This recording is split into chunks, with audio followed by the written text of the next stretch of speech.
Independencia del revisor fiscal. Toda la función del revisor fiscal está basada en su independencia, porque él no se debe sino a la ley y al interés público. Por lo tanto, quien lo nomina a la Asamblea General no es su jefe y él puede objetar cualquier decisión que tome esa Asamblea General. Es más, decíamos, si el presidente de la República es el que lo nombra porque es una entidad industrial y comercial del Estado, él puede objetar las decisiones que el presidente tome acerca de la entidad, porque él, por encima de él no está sino la ley.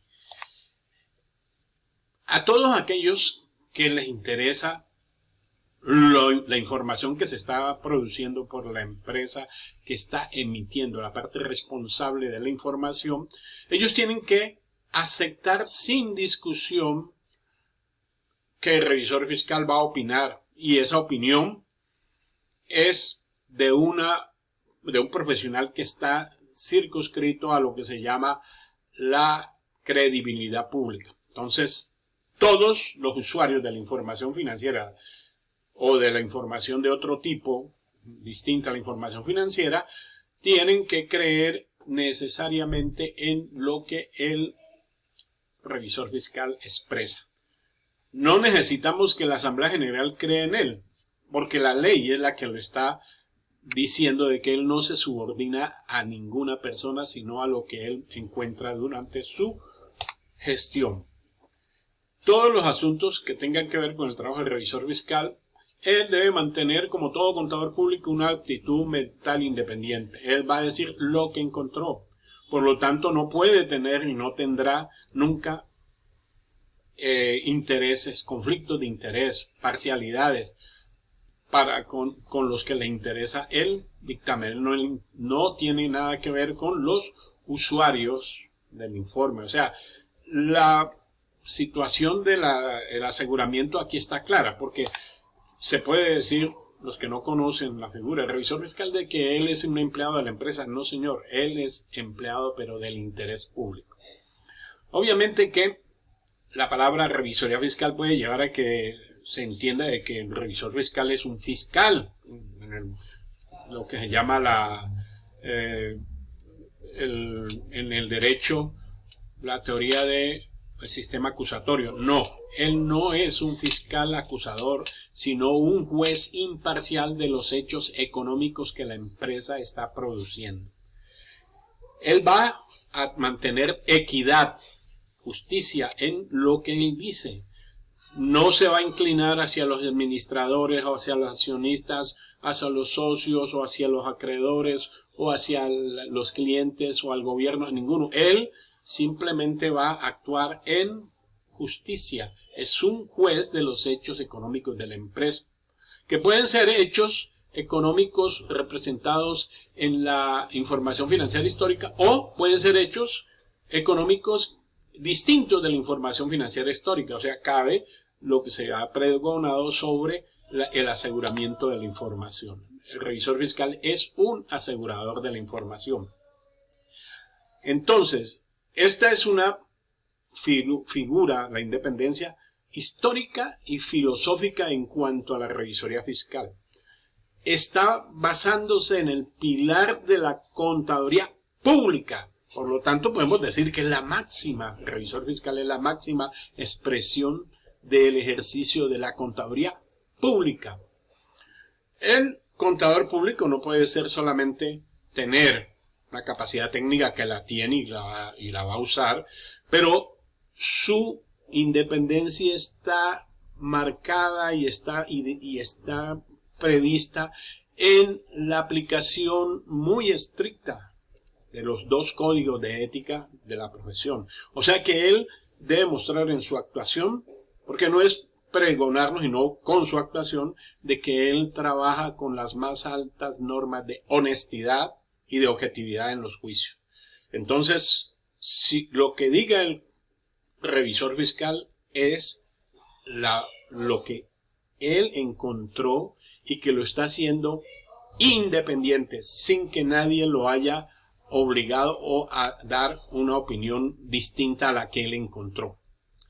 Yo siempre he tenido un cuestionamiento acerca de un limitante a esa independencia que para mí no es absoluta. Cuando hay una reelección indefinida del revisor fiscal, yo creo que eso se puede llegar a constituir como un conflicto de interés. Los colegas de la profesión no están de acuerdo, pero yo sí creo que no debería haber reelección indefinida del revisor fiscal para que se mantuviera más absoluta esa independencia. Responsabilidades del revisor fiscal. Tiene muchas responsabilidades. Una de ellas es la civil, porque todo lo que él plantea en su informe o sus informes puede y tiene consecuencias hacia los terceros. Entonces esos terceros pueden pedirle que responda por los perjuicios que pueda haber ocasionado cuando ha dado un informe que haya sido hecho con negligencia o con dolo en el cumplimiento de sus funciones. Entonces, la responsabilidad civil debe pagarle a los terceros por sus perjuicios. Una responsabilidad penal. Él está haciendo aseguramiento de la información y ese aseguramiento de la información, si él incluye en ese aseguramiento inexactitudes graves, que pueden ser dolosas, él puede ser juzgado penalmente por falsedad en documento privado. Es más, la revisoría fiscal por eso necesariamente debe ser ejercida por una persona natural. ¿Por qué? Porque las personas naturales son sujetos del derecho penal. Las personas jurídicas no. Entonces él tiene que poner su nombre personal para poder responder en este punto penal. En cuanto a la responsabilidad profesional, el contador público que ejerza la revisoría fiscal debe ser muy estricto en el cumplimiento de los códigos de ética profesional y eso le obliga a que tiene una responsabilidad frente a la contaduría pública porque él está ejerciendo la máxima expresión de ella. Porque puede ser contaduría privada y contaduría pública. En este caso la revisoría fiscal es típica contabilidad pública. Hay una responsabilidad social, por supuesto. La función de revisor fiscal ese es el jefe, ese es su jefe, el interés público. Y del interés público se deriva el bienestar social de la comunidad. Por lo tanto, un revisor fiscal que actúe negligentemente está siendo negligente con el interés público y con toda esa confianza que se le entregó a él para que él diera fe pública. Por lo tanto, es una responsabilidad social que es muy, muy grave. Es el incumplirle al único jefe que tiene. Hay una responsabilidad pecuniaria que se ve en el Código de Comercio que es muy risible porque se establece que se pagará multas sucesivas de 10,000 a 50,000 pesos y es solidariamente responsable con los administradores y funcionarios directivos, pero esa responsabilidad pecuniaria se estableció en el Código de Comercio de 1970 donde 10,000 pesos o 50,000 pesos eran dinero. Hoy en día no, si se hubiera establecido con salarios mínimos, por ejemplo, la cosa era distinta, pero está esa responsabilidad.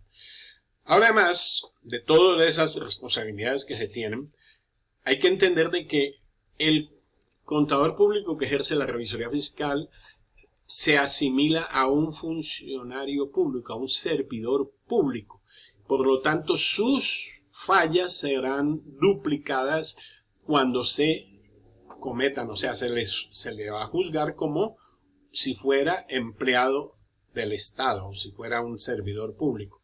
¿Por qué? Porque está cumpliendo las funciones de interés público y recibe solicitudes de la superintendencia a las cuales tiene que cumplir como si fuera un empleado de las superintendencias respectivas, a pesar de que él es una persona privada. Entonces, eso es muy, muy importante tener en cuenta ese tipo de responsabilidades.